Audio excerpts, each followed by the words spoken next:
Brandon Figueroa versus Mark Magsayo. Tinalo ni Figueroa si Magsayo.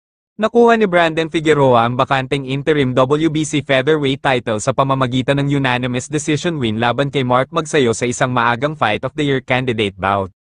Figueroa versus Magsayo round sa pamamagitan ng buod ng round fight. Ang mga round ay ipinapakita ayon sa numero bilang mga kolom, ang bawat hilera ay magpapakita ng isa sa mga sumusunod, W para sa panalo, L para sa pagkatalo, K para sa knockout, o TKO para sa technical na knockout. Ang isang walang laman na haligi ay nangangahulugan na ang data ay hindi magagamit.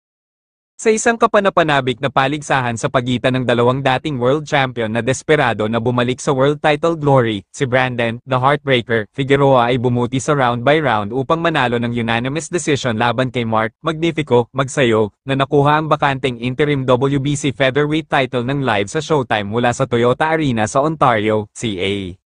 Man, lumabas lang ako doon at gusto ko ito at kinuha ang laban sa kanya, sabi ni Figueroa. Gusto ko ang laban na ito ng napakasama. Bumalik siya ng kaunti, ngunit nang matamaan ko siya ng body shot ay naapektuhan siya nito at nilagyan ko siya ng pressure. Sa isang labanan na hindi lumitaw bilang isang panig bilang mga hukom, scorecards, Figueroa 24-1, 18 kos, nanalo sa pamamagitan ng mga marka ng 117 hanggang 102 beses at 118 hanggang 108. Nakita ng Hall of Fame ng Showtime na hindi opisyal na scorer na si Steve Farhood ang laban na 114 hanggang 112 pabor kay Figueroa, na may dalawang pagbabawas ng Magsayo point para sa paghawak ng pagkakaiba sa laban sa kanyang scorecard. Si Figueroa, na may average na 72 suntok na ibinato sa bawat round sa buong karera niya, ay limitado sa 54 na suntok na ibinato bawat round laban kay Magsayo, 24 hanggang 2, 16 na kos.